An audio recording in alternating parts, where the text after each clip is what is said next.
Today we'll be going over how to create an IDT Travel authorization.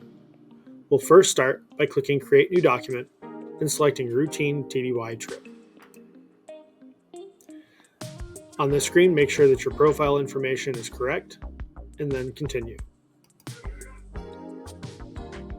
On this screen, we'll select our travel dates and itinerary location.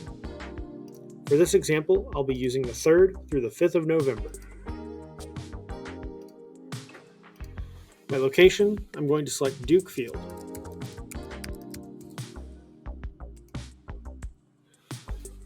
In this example, I'm going to leave it selected by Mil Air so that we can see those screens on the next screen.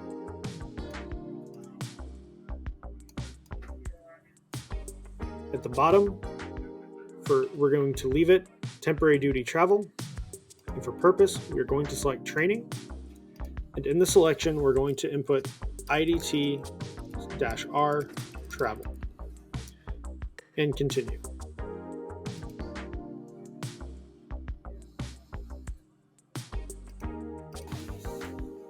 On this screen, if you are flying, you'll continue through with adding your date of birth information and continue to booking. From there, you'll book your flights. If you're not booking your flights, we're going to go ahead and go to the per diem screen. On the per diem screen, we're first going to select the ellipse next to the first date of travel. We're going to select Edit, and at the top, we're going to change the date range for the entire length of the trip, and hit Apply. Next, we're going to select the Inactive Duty Training Local option. And in the training type, Inactive Duty Training to a non-local area. We'll select Quarters and Meals are available and change the lodging rate to 0. After we hit Save Adjustment, your lodging and M&IE should both be zeroed. Once you have zeroed out your per diem, we'll go to the expenses screen on the left-hand side. If you booked your flight, you'll see that information populated here on the screen. If you're driving, you first need to get the official distance from your home of record to the TDY location. We'll do that by selecting Travel Tools and going to the distance calculator. Here, you put the zip code of your home of record. In this example, I will be using my home of record of 31093 and selecting Search. On the top option for Warner Robins, I'll be hitting Select. We'll do that again for the TDY location at the bottom.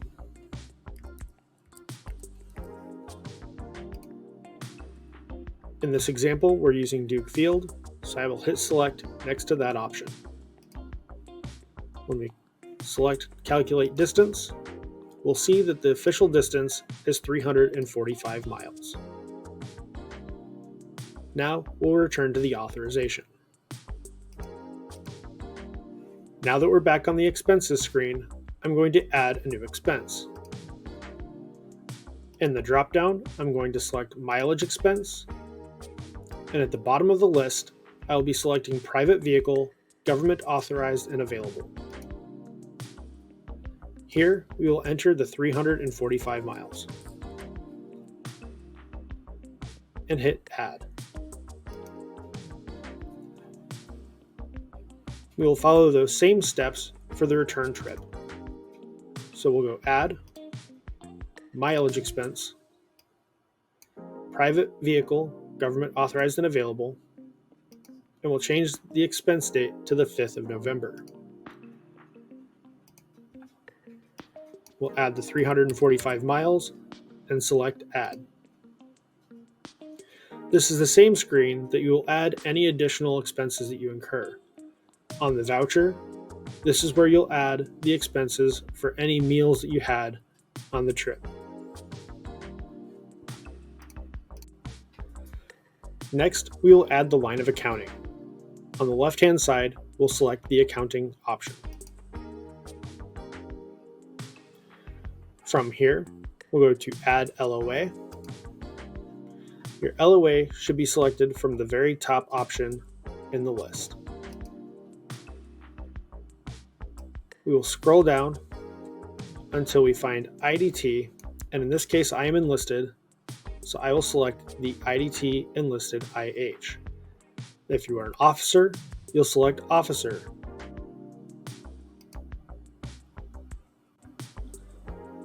Now that we've added the line of accounting, we'll move over to the other authorizations and pre-audit screen.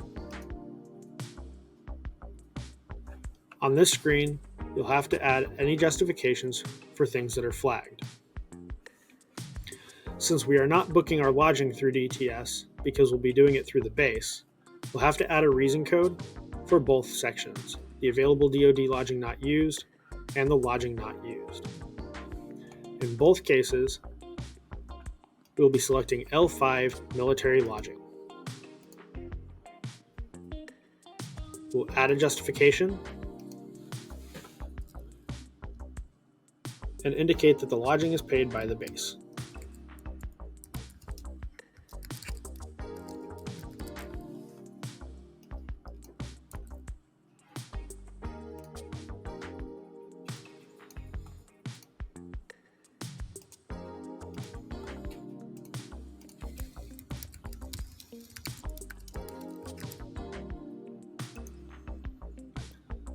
It's also flagged for constructed travel worksheet.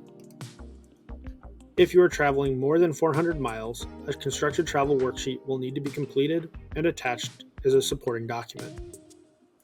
In this case, I will be indicating that I am traveling less than 400 miles.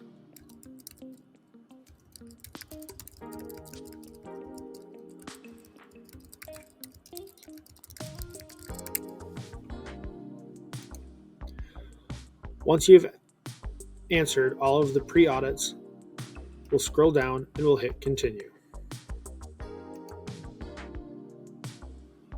From this screen, we'll make sure that the routing list is set to the default routing list for your unit. You'll select sign this document and submit completed document.